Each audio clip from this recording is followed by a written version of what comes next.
Alright, back again with another video. I was going to have a mail day for you, but it turns out I don't have a mail day. I learned something. I learned a lot of stuff this week. I learned how magnets work. I also learned how government works. I also learned what NIXIE is. Now, if you ever get an envelope that's marked NIXIE, that doesn't mean that it was damaged. What it doesn't mean that it's like an RTS, return to sender, that the address was not attempted, not known. But it says not deliverable as addressed, unable to forward. Sort in manual only. So I'm not exactly sure what, no automation. So this one came from the Tujunga post office here, and I went to the post office and they said, well, if there's a grease or a big stain on the back of it, that means it got caught in the belt and tore open and lost the contents of the envelope. And that's essentially what happened. But again, when you open up the mailbox and you see this is what has been delivered in there, this was November 22nd when I attempted to deliver this, so I have no exactly earthly idea what happened here. Now, maybe why they didn't send it to Tujunga and send it back to me. Maybe they sent it back to me because there was nothing in there. So I don't know. I might have to try that again. But again, if the postal machines are going to damage my stuff, that's costing me extra postage. Maybe they figure that we're borrowing all the postage from other envelopes, or I don't know. I have no idea. So there's that one there. So I will have to figure that one out. So I did go to the post office and ask about that, and that's what they told me. And then I went to the local thrift store, and it was really fairly busy in there because I guess everybody's just doing their last bits of stuff. It's a Friday, and also there's a big ice storm supposedly on the way. Hopefully it's not going to be as big as they say it is, but I got some postcards here. Spent a whopping $9, and normally I don't spend 50 cents a piece on there, but there was nothing in the store, might as well. Didn't even make a dent in their box. The box is still squished tight full of, you know, I understand if you're on the coast and postcards are 50 cents, that's perfectly great, you know, because the coast always costs a little bit much, but we're not anywhere near the coast. But I'll just show you what I have here. I'll pick out the rhyme and reason why I grabbed some of these. You have to be careful because some of these come from like multi things, or they're perforated ones, and you just have to make sure that you know what you're getting here. Peterson Rock Gardens in Central Oregon. Not really much of a postcard there, but that could be gifted off to somebody, I suppose. Then I like to grab things of, this is, I think, Yellowstone River. Yeah, that's the Yellowstone River. That's probably like 60s or so from that postcard there. Don't really know the whole deal there, but anyway. I picked out, you know, some famous ones here. This is kind of a cool one here. This is the Western Forestry Center. I mean, you could pay at least $1 or $2 for these online, so I did okay. Western Forestry Center. I'm not sure if they have that still there in Portland. I know they have the Forestry Center. This is probably from the 1970s or 80s, this postcard there, so it's not super old. They had 2 or 3 copies of that one. There was one from the Columbia River Gorge that they had about 50 of the same copy. You know, it's easy enough to buy, you know, that many. When they're 35 cents or 25 cents at one time, sometimes people would just buy out the whole lot there. This is the Nations of the East. This is Surmounting Arch of the Rising Sun, Court of the Universe. This is from the Panama Pacific International Exposition. So this is an older postcard, 1915, I think is what it says there. That's probably 1915. And yes, it is from 1915, the official postcard, the Panama Pacific International Exposition. So got a 1915 postcard for 50 cents here.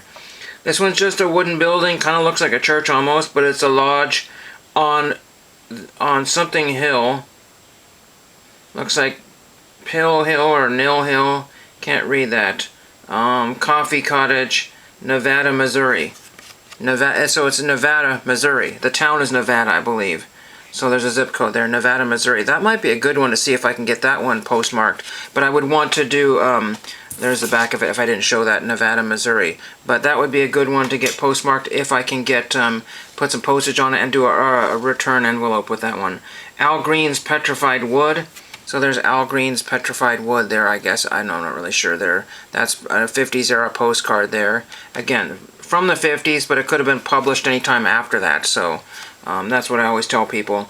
Legend of the Myrtle Tree. These are just good ones to send off as generic ones here. Unfortunately, there's some damage to it. Some dirt and crud on there, but so that's probably only worth like, you know, 10 cents, quarter, I don't know.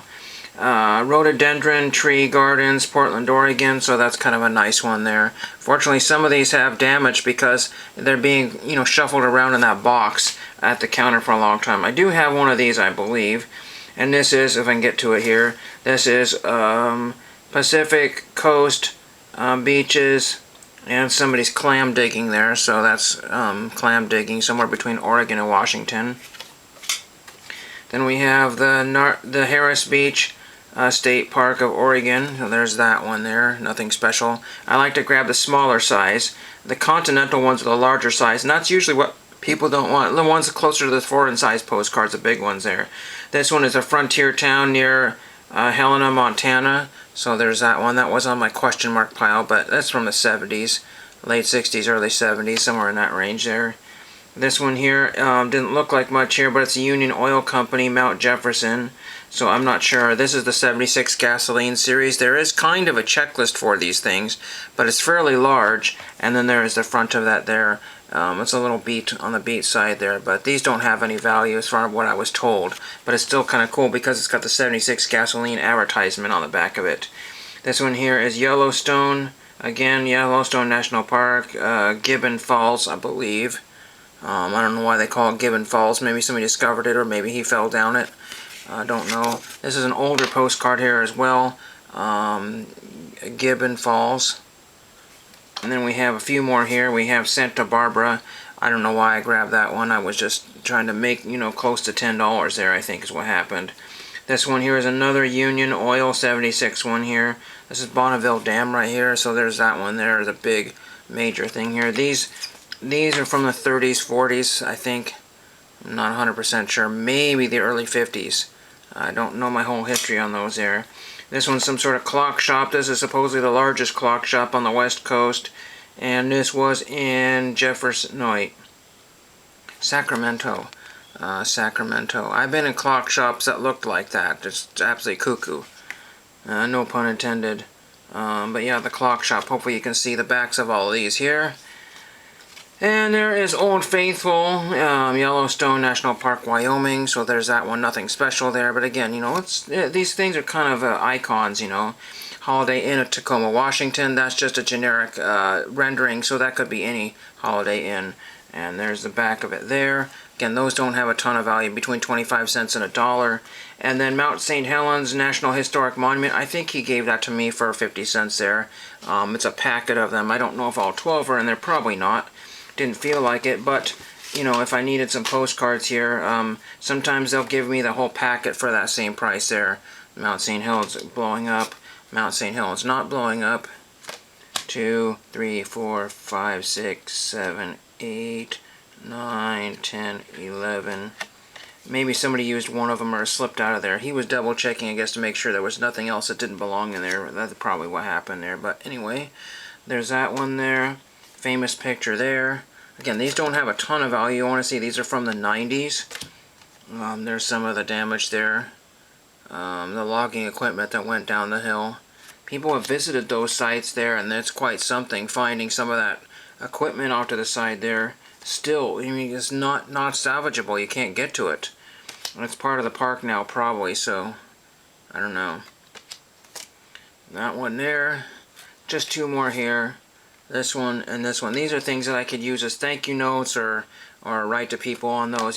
So that's useful stuff. I'm trying to parcel out the ones that I have absolutely no use for, and then put some of these more interesting ones into my collection here. There was only one baseball park one, but it was a really new one, and I didn't want that one here. Looks like somebody originally did $3.95 for that one there, which is feasible for that one.